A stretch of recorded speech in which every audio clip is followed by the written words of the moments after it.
ఆంధ్ర తెలంగాణలో తక్కువ ఫీజులతో high quality results ఇస్తున్న ఏకైక సంస్థ Tirumal IAS institute. Betting app, online గేమ్ల పట్ల అసెంబ్లీలో సీఎం రేవంత్ రెడ్డి కీలక ప్రకటన చేశారు. వీటిని నిరోధించడానికి స్పెషల్ ఇన్వెస్టిగేషన్ టీమ్ ఏర్పాటు చేస్తామని చెప్పారు. బెట్టింగ్ యాప్, ఆన్లైన్ గేమ్ల పట్ల కఠినంగా వ్యవహరిస్తామని వార్నింగ్ ఇచ్చారు. తమ పరిధిలో విచారణ జరిపిస్తే సమస్యకు సరైన పరిష్కారం దొరకదన్న సీఎం రేవంత్ రెడ్డి ఈ కేసులో శిక్ష పడేలా ప్రత్యేక చట్టం చేస్తామన్నారు. ఇక మరోపక్క బెట్టింగ్ యాప్ల వల్ల ఎంతో మంది బలైపోతున్నారని ఆవేదన వ్యక్తం చేశారు సీఎం రేవంత్. నేరం అంతర్జాతీయ స్థాయిలో జరుగుతోందన్నారు. గుట్కా నిషేధం పట్ల కూడా అప్రమత్తంగా ఉండాలని హెచ్చరించారు.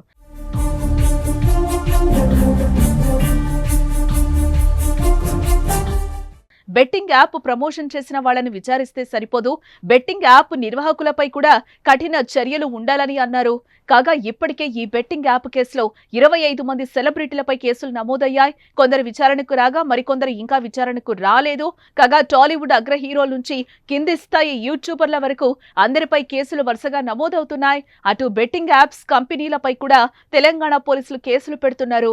కొంతమంది సినీ నటులకు నోటీసులు ఇచ్చి విచారణకు పిలుస్తున్నారు. విదేశాలకు పారిపోయిన వారిని తెలంగాణకు రప్పించే ప్రయత్నం చేస్తున్నారు పోలీసులు. ఈ బెట్టింగ్ యాప్ కేసుల్లో భాగంగా కొంతమంది కింది స్థాయి యూట్యూబర్లకు లుకౌట్ నోటీసులు కూడా జారీ అయ్యాయి. విదేశాలకు పారిపోయిన వారు తెలంగాణకు రాగానే అరెస్టు చేస్తామని తెలంగాణ పోలీసులు హెచ్చరిస్తున్న నేపథ్యంలో బెట్టింగ్ యాప్లపై కఠిన చర్యలు తీసుకుంటామని అసెంబ్లీ సాక్షిగా సీఎం రేవంత్ రెడ్డి ప్రకటించడంతో బెట్టింగ్ ప్రమోట్ చేసిన వారికి భయాందోళన మొదలైంది. బెట్టింగ్ యాప్లు కానీ, ఆన్లైన్ బెట్టింగ్ కానీ, ఆన్లైన్ రమ్మీ గేమ్ల పట్ల అప్రమత్తంగా ఉండడమే కాదు, కఠినంగా వ్యవహరించాలని ఈరోజు రాష్ట్ర ప్రభుత్వం నిర్ణయం తీసుకున్నది.